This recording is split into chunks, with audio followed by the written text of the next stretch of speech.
very quickly here, a lot of you have asked questions about the online class that I teach on Saturdays, 2 p.m. to 4 p.m. Eastern Standard Time, Ancient Kemet, the Moors, and the Maafa, Understanding the Transatlantic Slave Trade, what they didn't teach you in school. So we deal with thousands of years of history, and we deal with what leads up to the transatlantic slave trade taking place.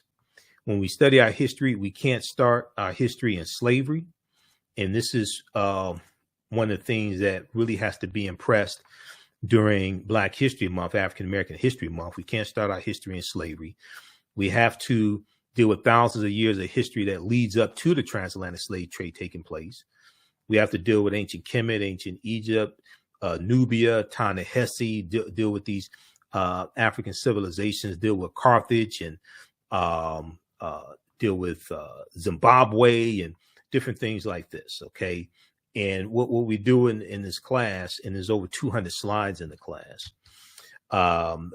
we go through and look at this history chronologically. There's a timeline of history that we use, and then we go through and look at different periods of history to see cause and effect. And we look at how really Africans lose control. We look at invasions that take place.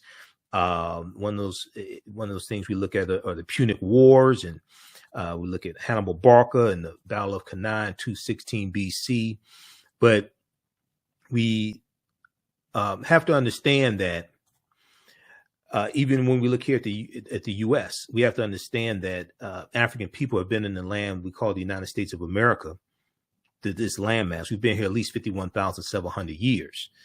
And if we look at Dr. David Imhotep's book, The First Americans Were Africans, Documented Evidence, on page 14 of his book, he deals with a discovery made by Dr. Albert Goodyear in Allendale County, South Carolina in 2004, where they found 13 different types of evidence that to thoroughly document an African presence in the land we call the United States of America, dating back at least 51,700 years ago.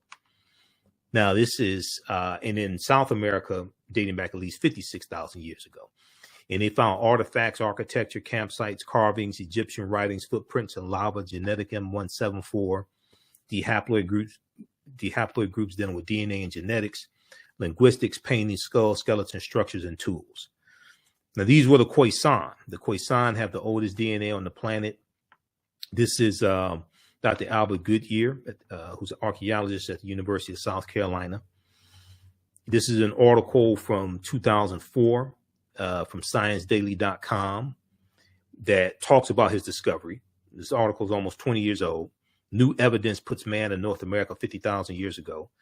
Because one of the things we do in the class is we look at archaeological discoveries, and these archaeological discoveries that have come out in the past, within the past 10 years, that are causing the archaeologists and scientists to totally rethink everything and push the timelines back.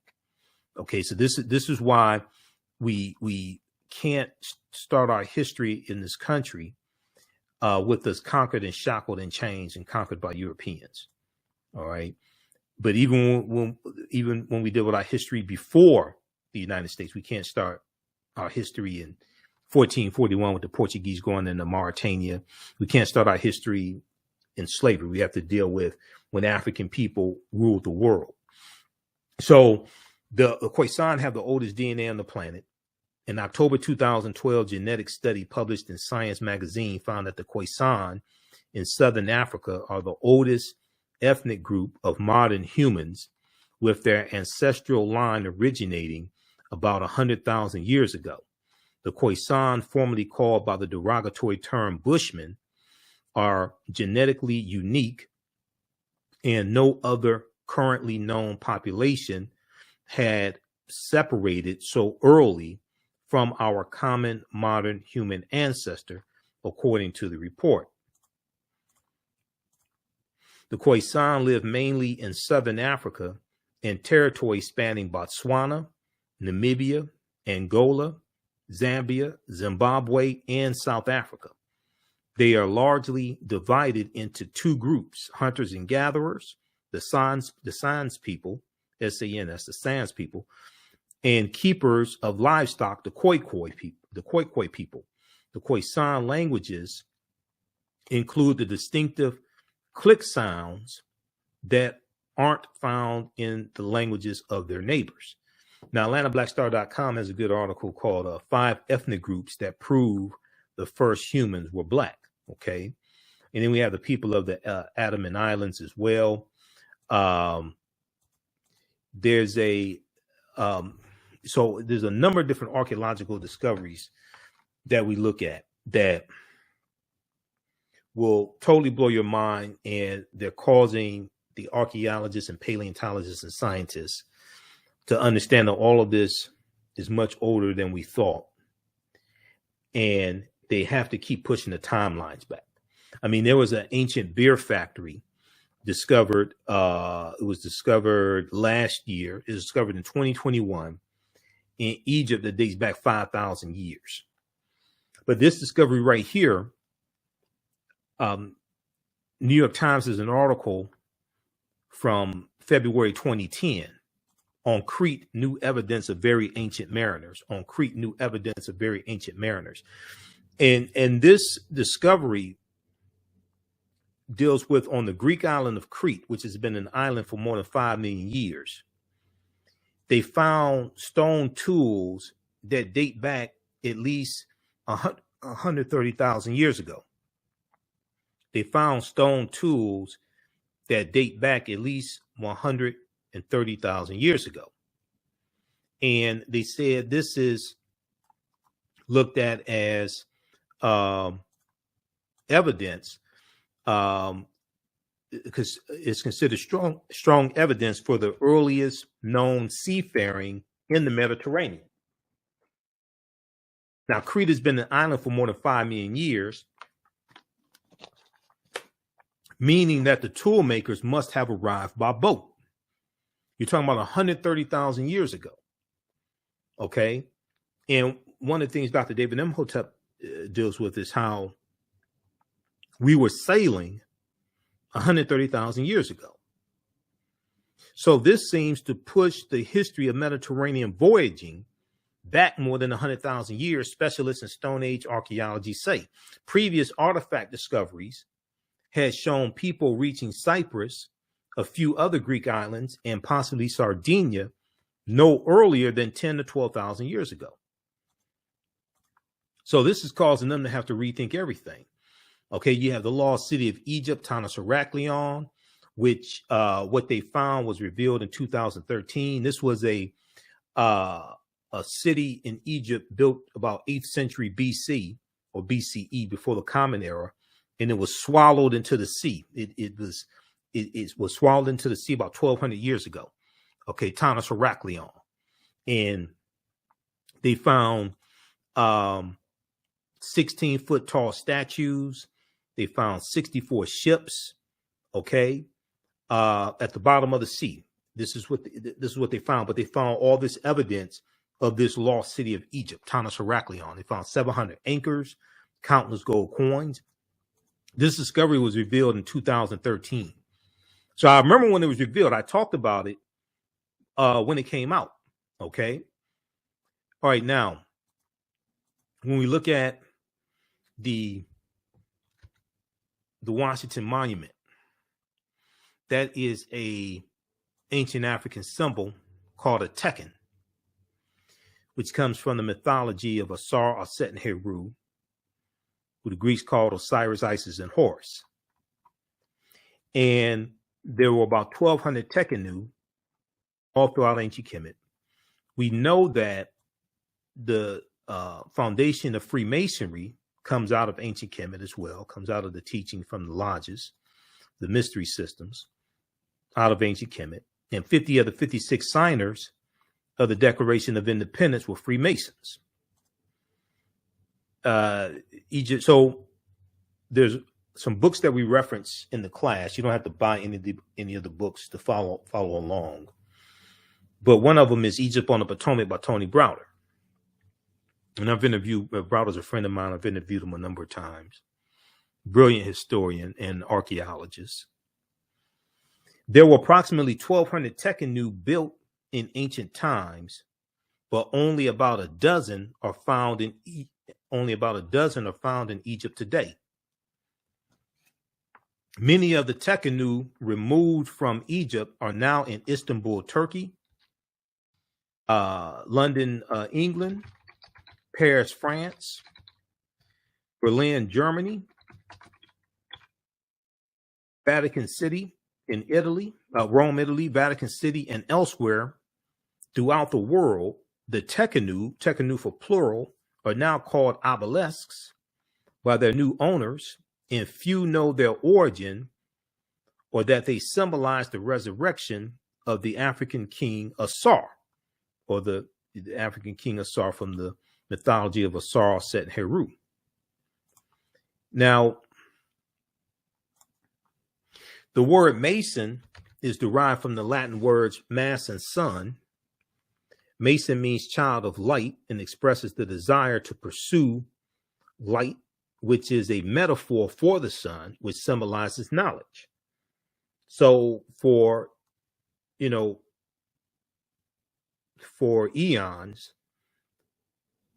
light has been associated with knowledge. And even when you watch, say, cartoons, and a cartoon character has an idea, you may see a light bulb go off over the cartoon character's head, associating light with knowledge. And darkness has been associated with ignorance or lack of knowledge. So when Europe is cast into the Dark Ages, after the Vandals and the Visigoths crushed the western portion of the Roman Empire in 476 AD, this is a period of ignorance. And it's going to be the teachings that the Moors taken to Europe, coming from the Nile Valley region of Africa, the knowledge coming from the Nile Valley region of Africa. The African Moors are taking the light from Africa into the dark continent, Europe. And this knowledge brings Europe out of the Dark Ages. Okay, it brings them out of the Dark Ages, late 1400s.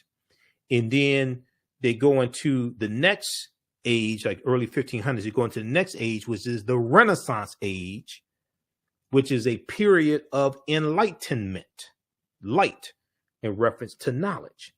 The Renaissance age, a period of enlightenment. The term child of light or sons and daughters of light was first used to identify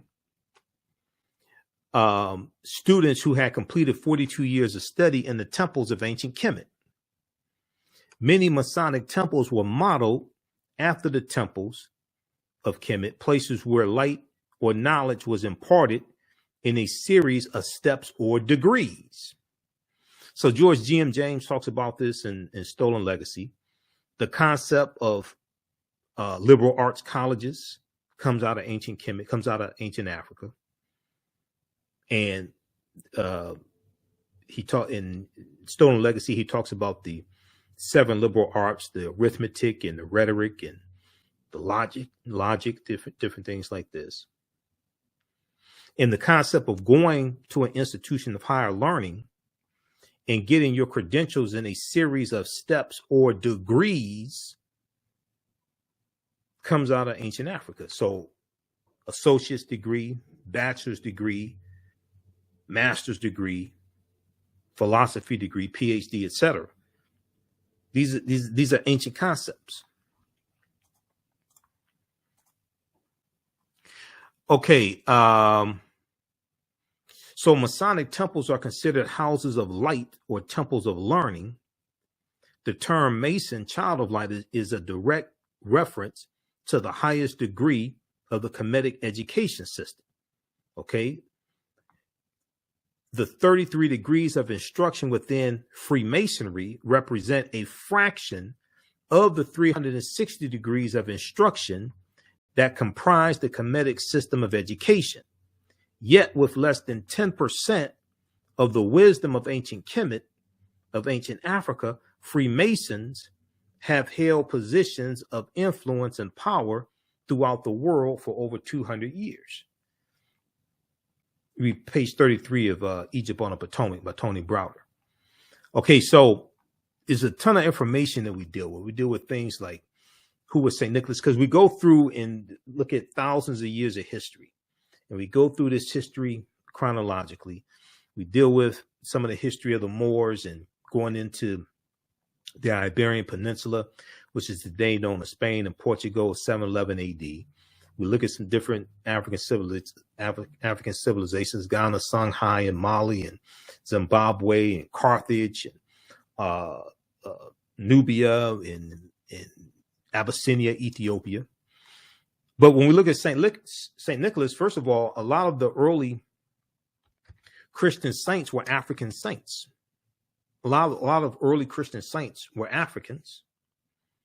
And early Christianity looks a lot like traditional African spiritual systems.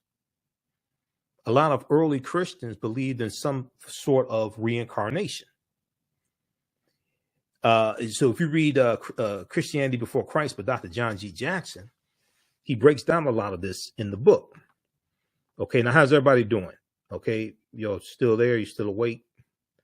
Okay, give me a thumbs up, give me a heart, give me a like. How you like this type of information? These are some of the slides from the class. We have over 200 slides in the class. All these slides I put together myself. I've been teaching this class since 2017, but it has grown immensely since I first taught it in 2017. And if you've taken any of my online classes in the past, be sure to email me at ahnshow@africanhistorynetwork.com, because you'll get 50% off these classes. So this class here, this one meets on Saturdays, 2 p.m. to 4 p.m. Eastern Standard Time. So we do the sessions live. All the sessions are archived and recorded. You can go back and watch it anytime. In class, you can see me. I can't see you. I don't take attendance, anything like that. All right. This is ancient Kemet, the Moors, and the Maafa, understanding the transatlantic slave trade, what they didn't teach you in school. The term Maafa is a Kiswahili term, which refers to the Great Disaster. It refers to our Holocaust, okay, which is totally different than anybody else's. This is not trying to take away from other disasters that have happened to other people, but ours is entirely different. All right. And so this is you can use this information with your children also. I would say the information is PG-13. The other class that I teach is, so this class is on sale $60, regularly $130. And after there's also bonus content that you get as well. So there's 15 bonus lectures that you'll get from me that make up the Michael Imhotep 15 lecture bundle pack. We have it in DVD format, the 15 DVD bundle pack, but you're going to get it in digital format when you register for this class. Okay, you get 15 of my lectures that are included in this bundle pack also. In the second class I teach on Sunday is from the Civil War to the Civil Rights Movement of Black Power, 1865 to 1968. That's on sale $60 also, regularly $130. And that's 2 p.m. to 4 p.m., same format. And we have them, both classes, in the bundle pack for only $100, regularly $260. Okay. All right. So we posted the link here, and it's at our website, AfricanHistoryNetwork.com. If you have any questions, be sure to email me at ahnshow@AfricanHistoryNetwork.com. And if you want me to do a modified class for your church, for your study group, your organization, your fraternity, sorority, etc., email me as well. We can set that up. So when we deal with St. Nicholas, this intersects with Sinterklaas, which is Dutch for St. Nicholas, and the religious figure Sinterklaas that we see worshipped in the Netherlands and Holland, things like this. And then this also gets into Black Pete, Zwarte Piet, who is a Moor, Black Pete the Moor. And you have these Europeans who have a parade and celebrate Zwarte Piet and Black Pete. And they put on blackface, and Afro wigs, okay, and they this right here, they put on blackface and Afro wigs, all right, and they celebrate the coming of center class and Black Pete. Now, from center class, from this religious figure of center class, you get the secular figure, the mythological figure of Santa Claus. Okay, and center class is introduced into the U.S. in the early 1700s by the Dutch. And you're going to have the cartoonist Thomas Nast. The cartoonist Thomas Nast, N-A-S-T, is largely credited with creating the secular figure of Santa Claus, the jolly fellow, fat, red and white suit, things like this. But that comes from center class, which comes from the Netherlands. But if we look at Bishop Nicholas of Myra, which is modern day Turkey, he was a Greek Orthodox bishop born in 280 AD. He was African, by the way, as well, as many of your early saints were. He was born to wealthy parents and gave away his inheritance to the poor. He's a patron saint to children, seamen, prostitutes, pawnbrokers. And patron saints are saints who are said to watch over different groups of people. These are patron saints. And the concept of the patron saints is going to come from the Neteru, because when you study the Neteru, coming out of ancient Kemet, and you have like Ma'at and Auset. Auset is associated with love and fertility. Auset, the mother of Heru, and we know that this is where you get the first Holy Trinity of Asar, Auset, and Heru. Heru, born of a virgin birth, December 25th, which ties into astronomy. All right, and you deal with. I've done a whole presentation dealing with the winter solstice and why Christmas is celebrated on December 25th. We deal with that in the class as well. There's a whole separate lecture I've done dealing with that in ancient Kemet, the winter solstice, and the history of Christmas. But Christ is not a name, it's a title, dealing with anointed or the anointed one. Christ coming from the Greek Christos, coming from the Kemetic ka rest, ka meaning spirit, rest meaning to rise. When you study all this, it takes you right back to ancient Africa or Sumer or Mesopotamia, and we're dealing with a retelling of ancient stories. We're dealing with a retelling of ancient stories told over and over again, adapted to various people's cultures throughout thousands of years. Okay, and their ethnicity is put on it, their names are put on it, and their ideology that coming from their culture, their mores, their cultures, things like this are infused into these stories.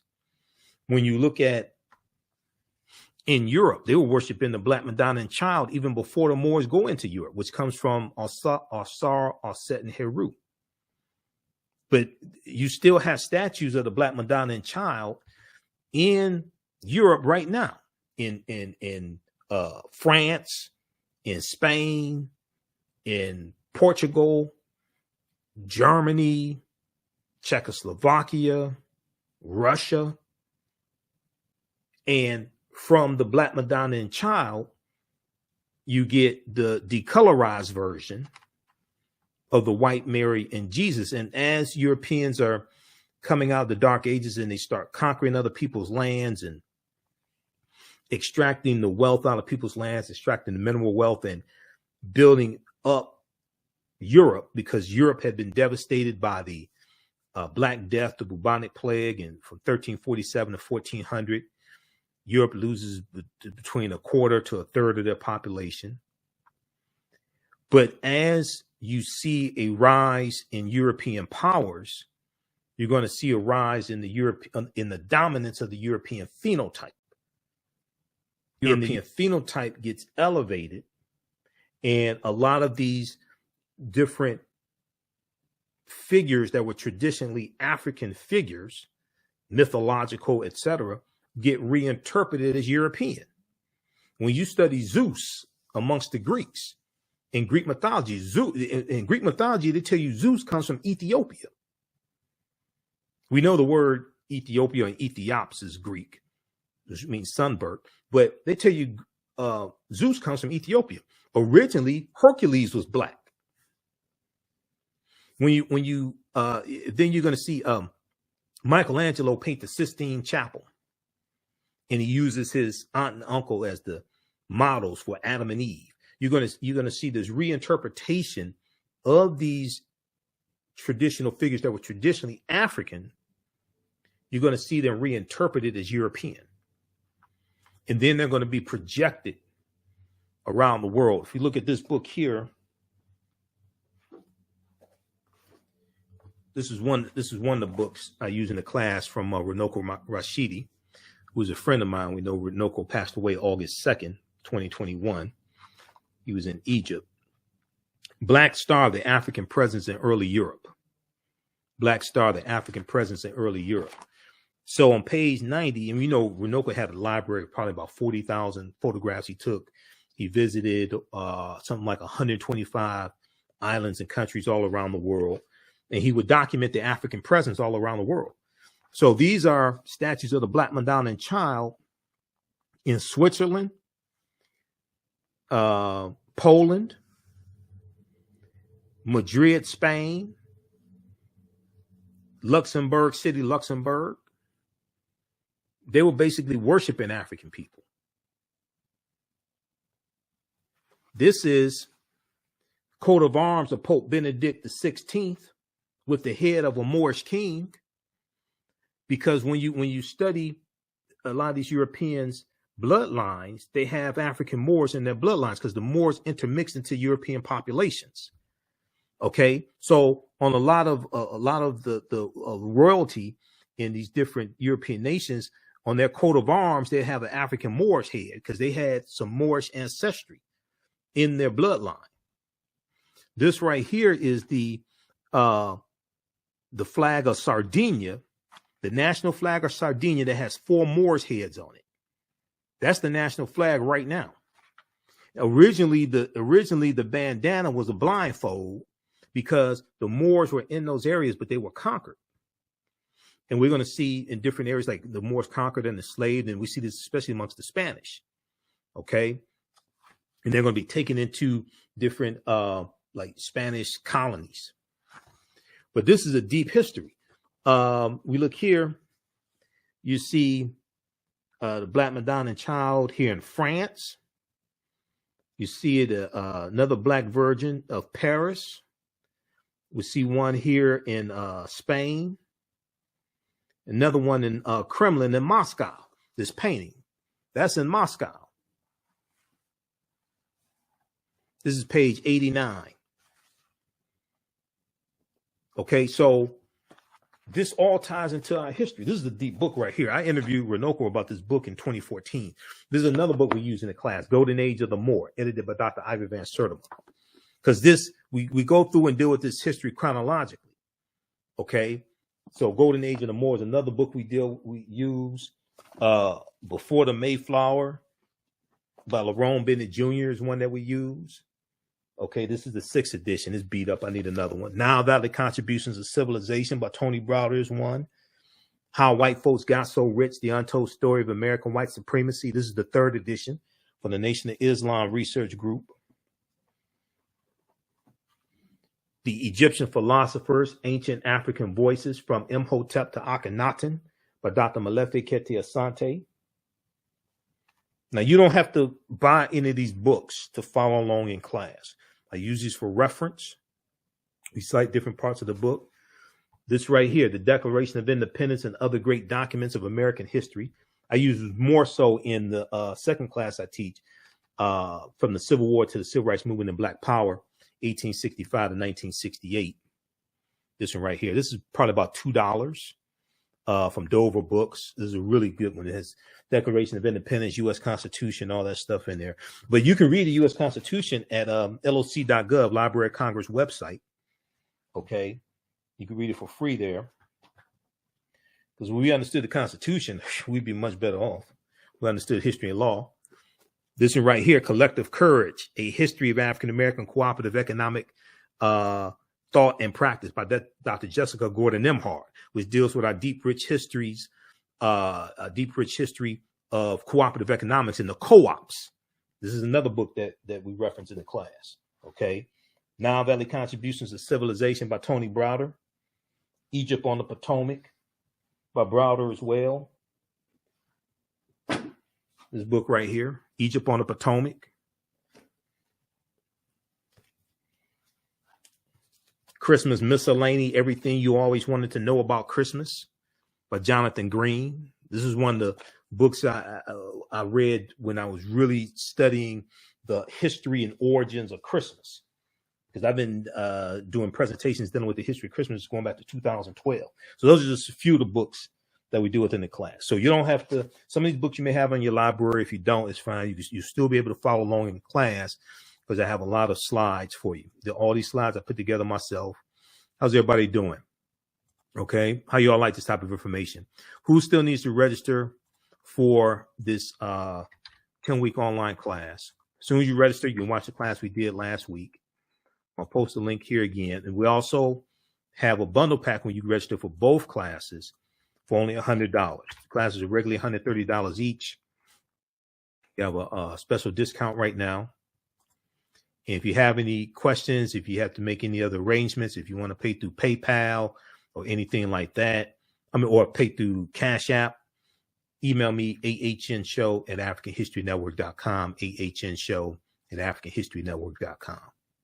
All right, let's continue here. We'll be here for a few more minutes. So it's important to understand this history chronologically. Historical events don't happen in a vacuum. They are the culmination of a sequence of historical events that lead to other events taking place. Some other things we deal with now, we deal with the film Black Panther. And the film Black Panther is deep on multiple levels. Okay. The word Wakanda is a real word. There were 11 different African cultures infused into the film Black Panther. Ruth Carter, who was the costume designer, she studied 11 different African cultures over the course of about 6 months. And you see this incorporated into the film. Now, Bast is short for Bastet, is a deity or neter from ancient Kemet. The Panther deity Bast that watches over the people of Wakanda. And Wakanda is not one group of people. Wakanda is the nation. Wakanda is made up of 18 different tribes. Okay, because I do lectures dealing with the film Black Panther. And I did about 3 months research on the film and the comic book to understand what the hell I was seeing in the movie before I went out here and started talking about it and doing lectures. Okay, other people didn't do that. I'm not going to call any names, but I can listen to them and tell they ain't do any research. And 2 of the books that I read, first of all, there's about 100 articles that I read dealing with the movie and the comic book because I'm a researcher, to really understand what I'm seeing on the screen. And the movie Black Panther was the 18th film in the Marvel comic universe. And all those films have an interconnected storyline. And then there were 4 other films in that sequence, in that interconnected storyline. So you have to understand the interconnection between the movies to understand what you're seeing in the movie. These are 2 books that I read on the film Black Panther to understand what it is that I'm seeing in the movie before I go out here and start talking about it and doing presentations across the country. The official movie special, Black Panther. So this has interviews with the cast, the director, Ryan Coogler, background information on the movie, things like this, right? How many people have seen this book? I read over 100 articles on the movie Black Panther. Okay, to understand what I'm seeing in the movie. And then I read this book here by Marvel, also by Marvel, Black Panther, The Ultimate Guide. This deals with the 52-year history of the Black Panther comic book, because a lot of the themes from the comic book we see in the movie. And then we see changes in the storylines, things like this. So I had to study the Dora Milaje comes straight out the comic book. I had to study the history of the comic book to understand what I'm seeing in the movie before I go out here and start doing presentations on the movie. And understanding like the change in the storyline of Killmonger, things like this. Because in the comic book, Killmonger is 100% Wakandan. He's not half Wakandan, half African American. And look at the introduction of Black Panther in the Fantastic Four comic book. All this stuff. Okay. So when we look at Wakanda, first of all, Wakanda is a real word. Wakanda means possesses secret powers in the Omaha Ponca Native American language and the Sioux Indian language. And then Wakanda is also a Bantu word as well.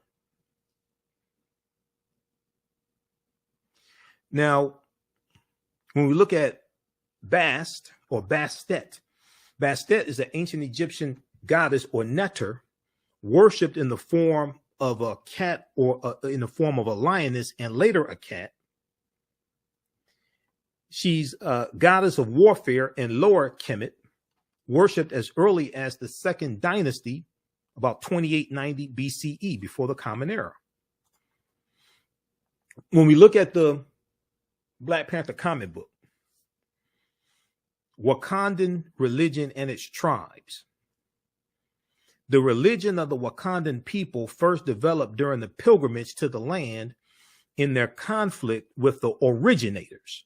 The gods of Wakanda formed from the heroes of humans within the tribe. Ascending to the status of a god, these heroes became the Orisha.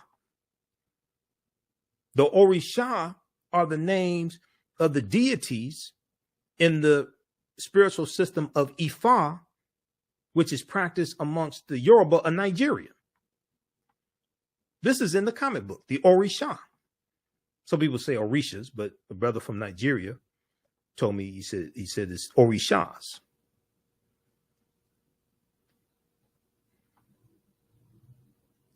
Ascending to the status of a god, these heroes became the Orisha, taking the names Koku, Thoth, Thoth. Thoth is what the Greeks call Dahuti. Dahuti is the deity, the neter, that delivered the Annunciation to the Virgin Auset that she's going to give birth to Heru. It's called the Annunciation. That's Dahuti. Bast comes from Bastet, Mujaji, Ptah. Ptah is one of the original Neteru. Okay, Ptah is one of the original Neteru. It was right behind me. Picture of Ptah. This is in the Black Panther comic book. And Niami. The Orisha's origin. Let me flip back over to this. Hold on.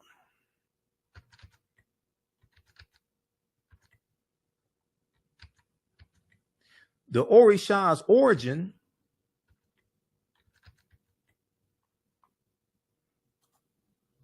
okay, I'm going to go back to that slide. Hold on. What can I see this here?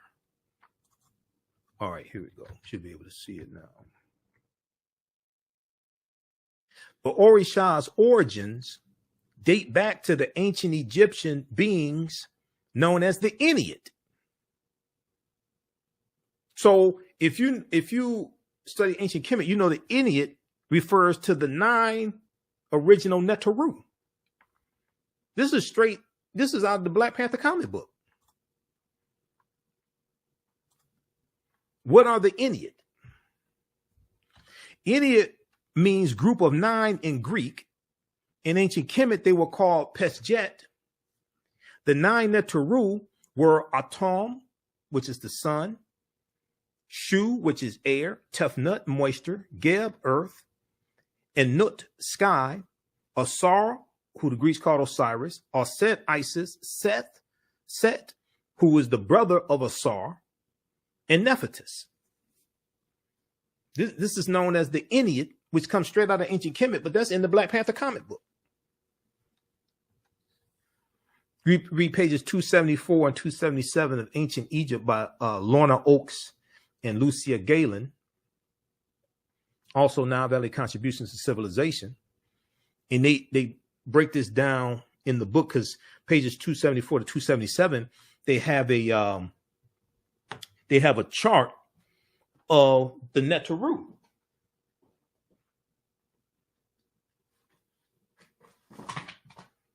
This book right here. They have a chart of the Neteru. And so we show you this in the class. We go through and break all this stuff down and put it into, or like organize all the information.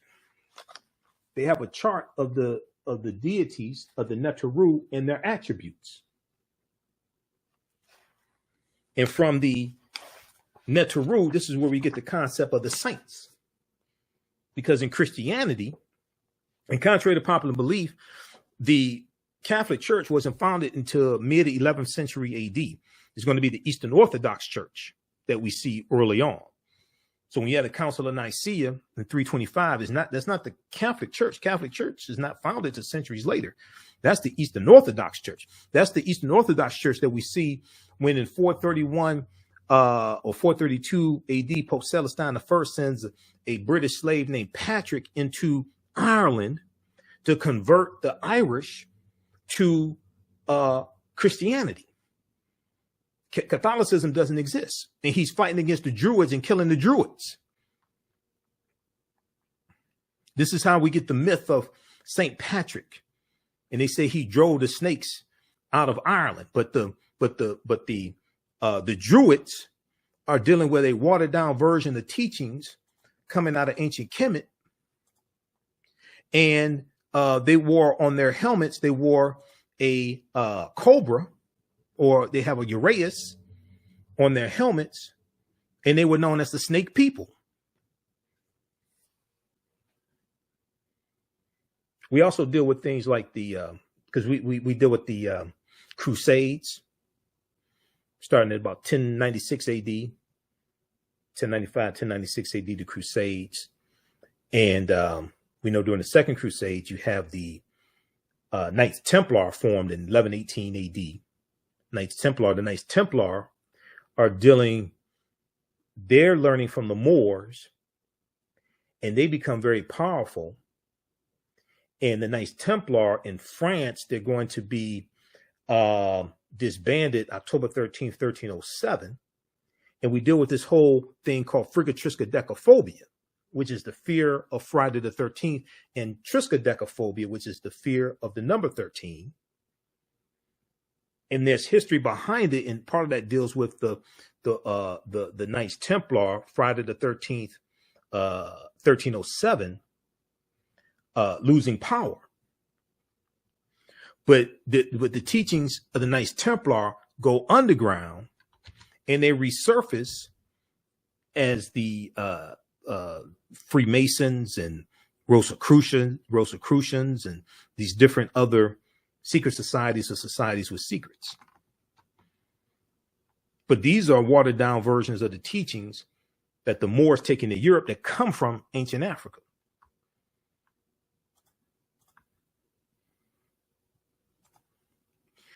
So this is just a sample of the type of information that we deal with. In Wisconsin, there's a water park called Wakanda, because Wakanda is an ancient term. You have a school in Nebraska named Wakanda. You have a water park in Wisconsin named Wakanda. Because I did a lot of research on this, right? So you'll see some different spellings of the name Wakanda. But Wakanda is the great creator power of the Osage, Omaha, and Ponca Native American tribes. But we know the first Americans were Africans when we actually study this history, in this chronology of this history. This takes us back to Dr. David Imhotep's book. The first Americans were Africans, documented evidence. Wakanda is an abstract, omnipresent, creative force who is never personified in traditional Siouan legends, and in fact did not even have a gender before the introduction of English with its gender-specific nouns. You can check out native-language.org for more information, but there's other information out there on Wakanda, which is an ancient term. Located in Wakanda Park in Menominee, Wisconsin, on the shore of Lake Menominee, this group is what's left of once large cluster of mounds that were submerged when Lake Menominee was created by damming Red Cedar River. Out of 17 submerged mounds, 14 were excavated by archaeologists. Some of the mounds contain burials, including an individual wearing clay mask, the feature found in only 2 other mound sites in Wisconsin. By different accounts, either 3 or 4 mounds are still extant in the park, all supposed to be ovals. I found 2 definite mounds in decent condition, unmowed and away from pedestrian traffic at the dead end of the ridge overlooking the lake. Nearby, there was a raise in the ground that might have been a 3rd mound, but is pretty low and mowed with the rest of the disc golf course on which it's located.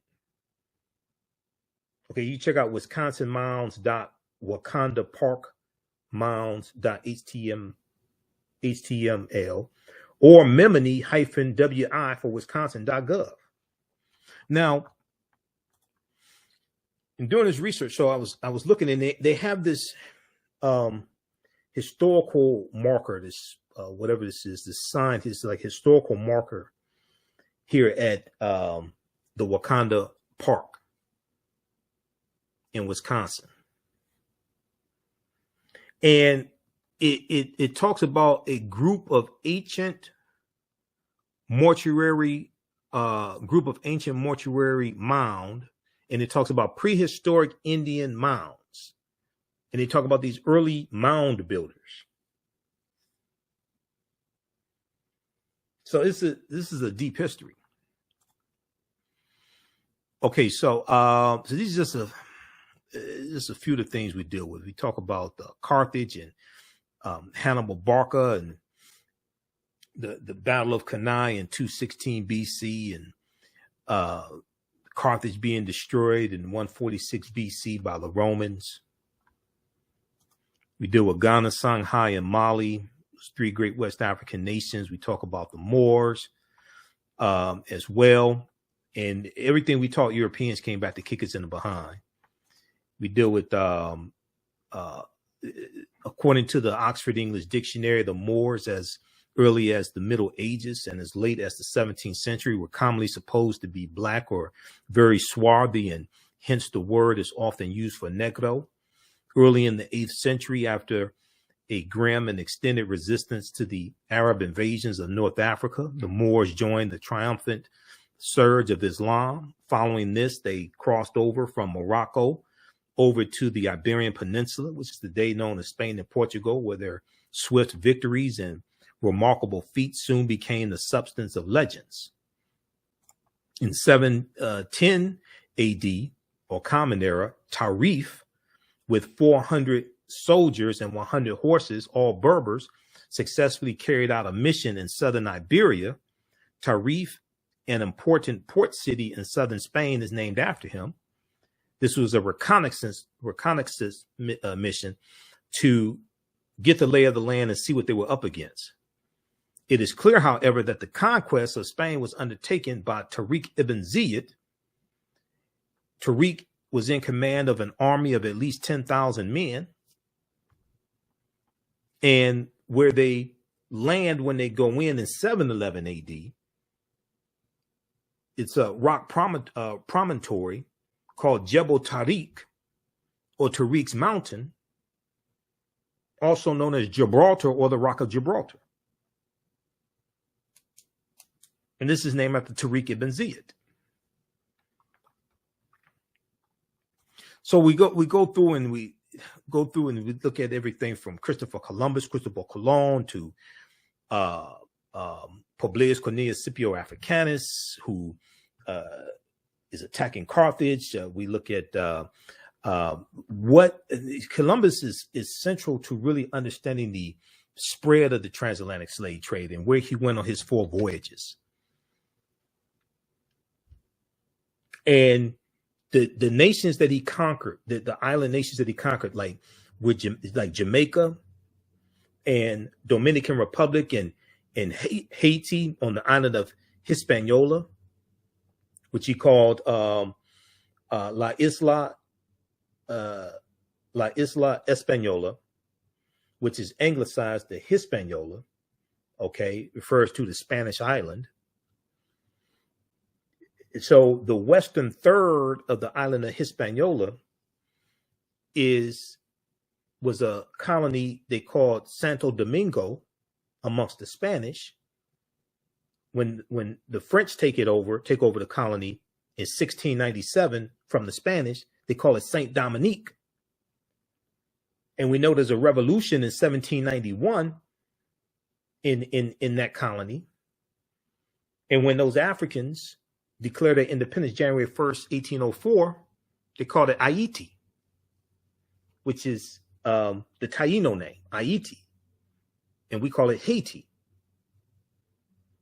But those nations of Haiti, Santo Domingo, Dominican Republic, Cuba, which Columbus conquers on behalf of the Spanish crown in 1492, Puerto Rico, which he conquers in 1493 on behalf of the Spanish crown, those island nations have never recovered for what happened to them over 500 years ago. They're still dealing with the side effects of what happened to them over 500 years ago. And the British take over Jamaica from the Spanish. The French take it over from the Spanish. But when we look at where Columbus goes on his 4 voyages, see, Columbus helped lay the foundation for slavery, racism, capitalism, the exploitation of indigenous people.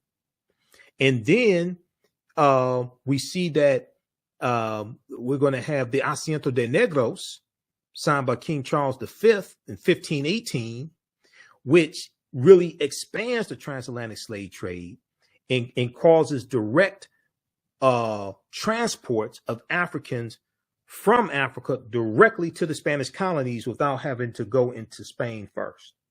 The Asiento de Negros.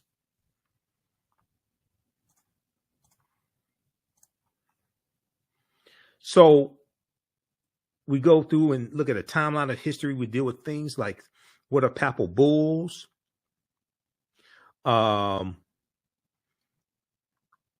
deal with what was the transatlantic slave trade, the forced voyage of African people from Europe to Africa to the Americas. 1488, Pope Innocent VIII, he wasn't so innocent. Pope Innocent VIII accepted a gift of 100 more slaves from King Ferdinand of Spain, and then distributed these African slaves to various cardinals and nobles. 1488. This is 2 years before Columbus set sail. Columbus set sail August 3rd, 1492, late in the same year that the Reconquista is complete, and the Spain takes back control of the last stronghold of the Moors in Granada, January 2nd, 1492.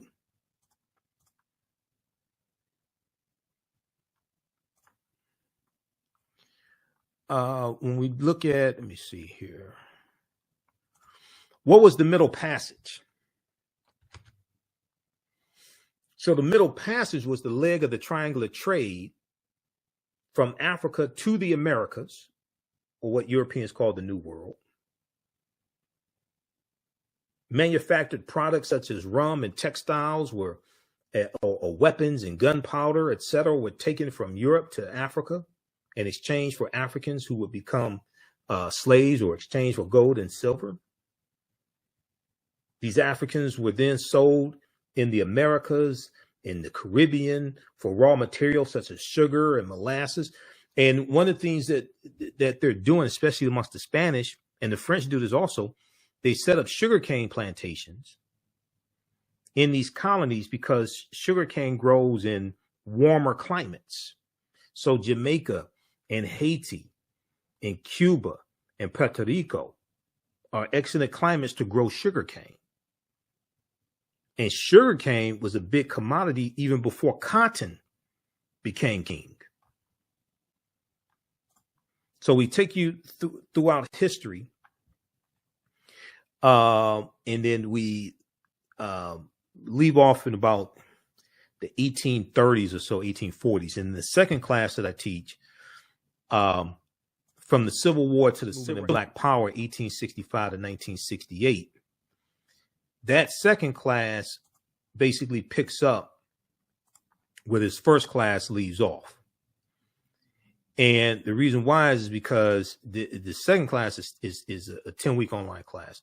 There's so much information that I had that I couldn't deal with. See, that the period of time from 1865 to 1968 is a crucial period of time. And we're dealing with the Civil War. We're dealing with the Special Field Order number 15, 40 Acres and a Mule, all this history. Okay. So the second class, from the Civil War to the Civil Rights Movement and Black Power, 1865 to 1968. We go through in each class, we analyze about a 10, 15, 20-year period of time.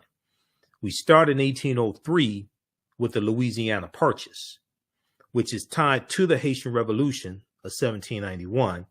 And France sells the land that they have here in the U.S. They sell that land for about $15 million to the U.S. in 1803. And that deal was signed off on by Thomas Jefferson, President Thomas Jefferson. So the Louisiana Purchase basically doubles the territory of the U.S. at that time.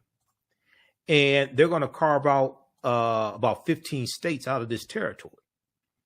Louisiana Purchase of 1803, which is tied to the Haitian Revolution. And the Louisiana Purchase of 1803 brought into the United States about 828,000 square miles of territory from France. France had no right to the land. This land basically stolen from Native Americans and African people who were already here. But this doubled the size of the U.S.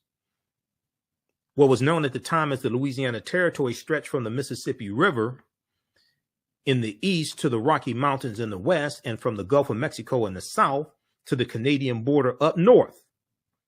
Part or all of 15 states were eventually created from the land deal, which is considered one of the most important achievements of Thomas Jefferson's presidency. You check out history.com, official website of the History Channel. They have some good information there on Louisiana Purchase. So we go through and look at this history. We look at we look at this history chronologically as well. We look at Texas becoming part of the Union in 1845. We look at Texas winning their independence from Mexico in 1836. Mexico winning their independence from Spain in 1821. Vicente Guerrero becoming the second president of Mexico in 1829. He's of African descent. He abolishes slavery. We look at the Alamo, the fight over the Alamo, the fort, 1836. Look at the Mexican-American War, 1846, 1848. Okay. And because of the Mexican-American War, then the U.S. is going, and you're dealing with this concept of manifest destiny as well. The U.S. is going to get the land that makes up California, Arizona, New Mexico, Colorado, Utah, and Nevada from Mexico. as a result of the Treaty of Guadalupe Hidalgo of 1848, which is what ends the Mexican-American War. And you're dealing with westward expansion, and you're dealing with the United States basically want to take over the entire North American continent. You're dealing with territorial disputes. This is how the Mexican-American War starts. But because of the Mexican-American War, you're going to have what's called the, and even before that, you have the Missouri Compromise of 1820, which organizes the land that the U.S. gets from the Louisiana Purchase. But the Compromise of 1850 organizes the land that the U.S. gets from Mexico. And it comprises, the Compromise of 1850 comprises of 5 bills. The 5th bill that it comprises of is the Fugitive Slave Act of 1850, which intensifies the abolitionist movement and causes more runaway slaves to go into Canada as opposed to staying in the North. And this is 4 years before the Kansas-Nebraska Act of 1854. And as a result of the Kansas-Nebraska Act of 1854, you have the Republican Party founded in 1854.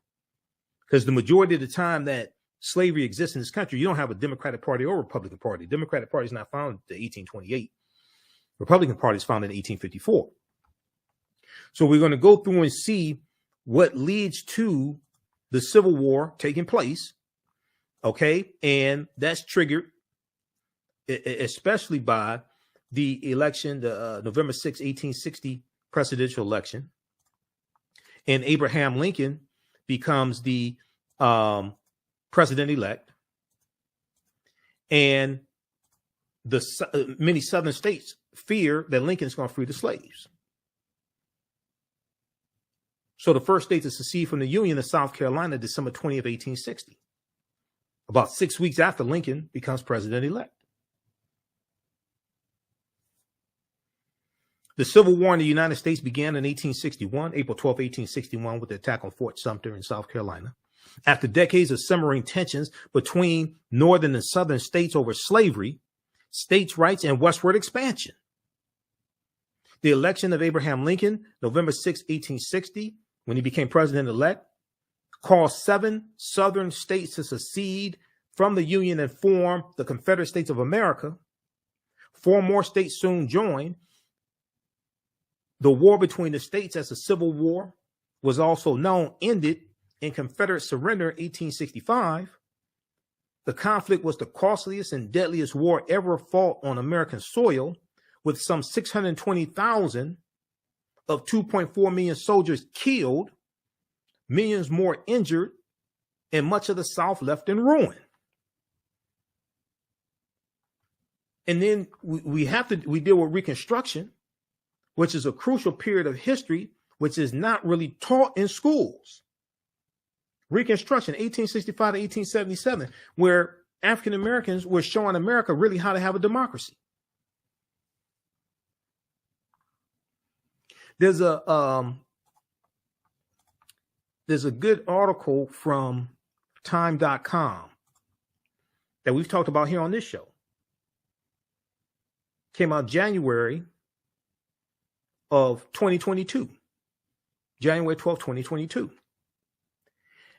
This makes the connection that I've been making even before I saw this article.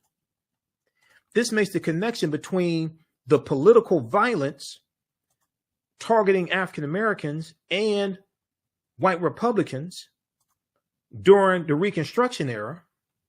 It makes the connection between that and the January 6, 2021 insurrection, instigated by the traitor-in-chief, Donald Trump. A new report finds that 45 states are failing to teach students about the period that shaped race relations after the Civil War. That's the Reconstruction era. A new report finds that 45 states out of 50 are failing to teach students about the period that shaped race relations after the Civil War. We're still dealing with the effects of the Civil War and Reconstruction. Reconstruction ended in 1877. We're still dealing with those effects today. In the aftermath of the insurrection, January 6, 2021, at the U.S. Capitol, many leading historians drew parallels between the violence and the Reconstruction era, the period of political revolution directly following the American Civil War.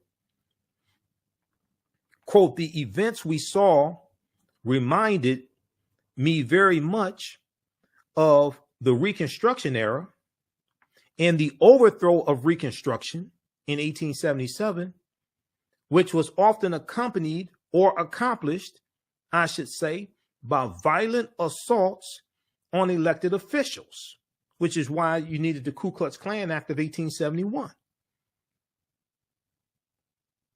This is a quote from Eric Foner, Pulitzer Prize winning historian and author of Reconstruction, America's Unfinished Revolution, 1863 to 1877.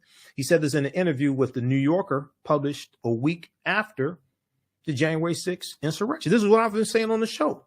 I said, dude, that's what happened during Reconstruction. Clinton, Mississippi massacre, 1874, Vicksburg, Mississippi massacre. When you go study these riots and massacres during Reconstruction, but then after Reconstruction ends, a lot of that was over. A lot of that was dealing with politics and trying to keep us from voting. Opelousas massacre, Opelousas, Louisiana, 1868.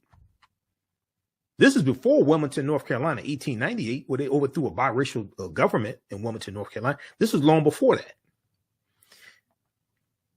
Scholars say studying the aftermath of the Civil War can help put in context many of the most seminal events in the U.S. in recent years, from the brutal murder of George Floyd by police in May 25th, 2020, in Minneapolis, Minnesota, to the voter suppression laws enacted after African-American voters played a big role in helping Joe Biden and Kamala Harris become president and vice president in 2020.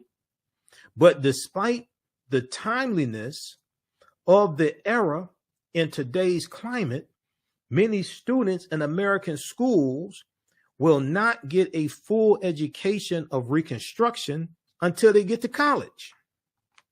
Well, most of them are not going to college.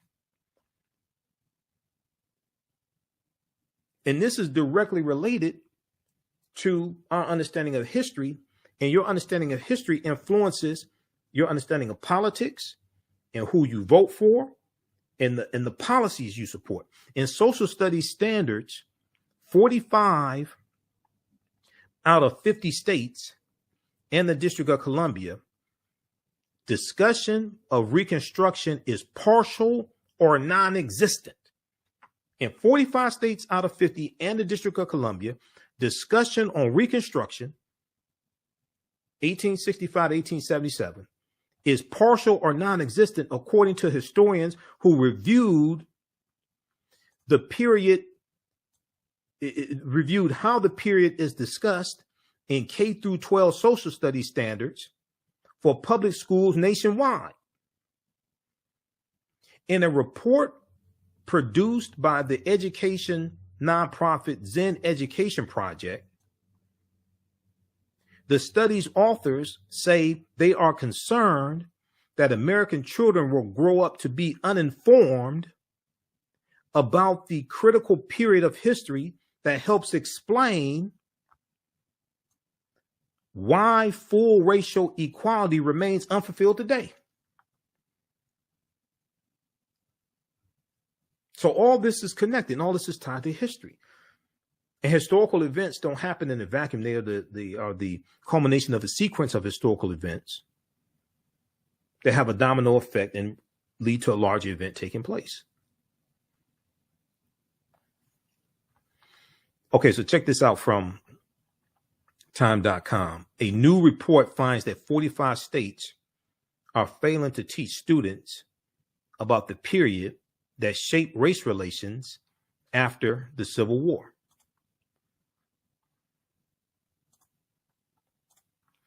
All right, how's everybody doing? How y'all like this type of information? So I teach the classes on the weekends, Saturdays and Sundays, 2 p.m. to 4 p.m. Eastern Standard Time. If you have any questions, email me at ahnshow@africanhistorynetwork.com, We're going to post the link here again. You can register for the online class. You also can register for the bundle pack. So the class is regularly $130. They're on sale $60. $60 each. We have the bundle pack. You can register for both classes for $100. If you want to pay through Cash App, email me and we can do that as well. Or you can just send it through Cash App also. I'll enroll you in the class. We have our Cash App information here. $, the AHN show through Cash App and through PayPal, paypal.me/the AHN show. So on Saturdays, we have the information at our website, AfricanHistoryNetwork.com. On Saturdays, 2 p.m. to 4 p.m. Eastern Standard Time, ancient Kemet, the Moors, and the Maafa, understanding the transatlantic slave trade, what they didn't teach you in school. As soon as you register, you can watch the class we did last week. So we do the sessions live. All the sessions are archived and recorded. You can go back and watch them anytime. Okay. You don't have to be present in class.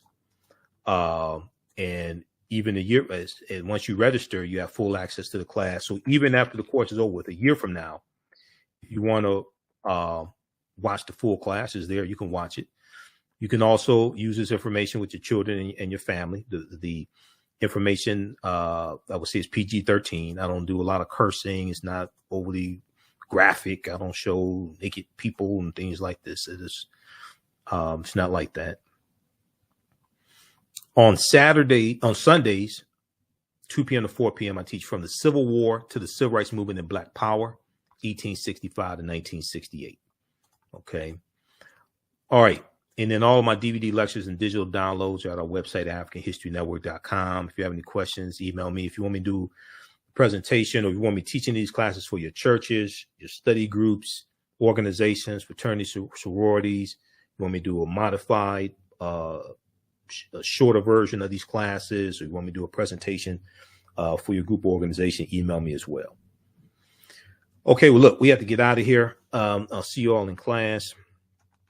Remember, at the African History Network, hopefully you learned a lot from this. Give us a thumbs up on this broadcast. Give us a heart. Give us a like. Follow us on our Facebook fan page, The African History Network, our YouTube channel, Michael Imhotep, IMHOTEP, and turn on live notifications so you know when we go live. Also, sign up for our email newsletter. Text the word Kemet, K-E-M-E-T, to 22828. Text the word Kemet, text the word Kemet to 22828 to sign up for our email newsletter. All right, look, we have to get out of here. Remember, at the African History Network, we focus on educating, empowering, and inspiring people of African descent throughout the diaspora and around the world. I'll be on Roland Martin Unfiltered on Friday. I'm a panelist usually on Fridays. And, on Sundays, we're here for 2 hours on 9-10 a.m. Superstation WFDF, the African History Network show. We're here for 2 hours on Sundays. All right. Remember, right now, it's correct wrong behavior. It's not over till we win. Wakanda forever. And we'll talk to you next time, and we'll see you in class. Peace.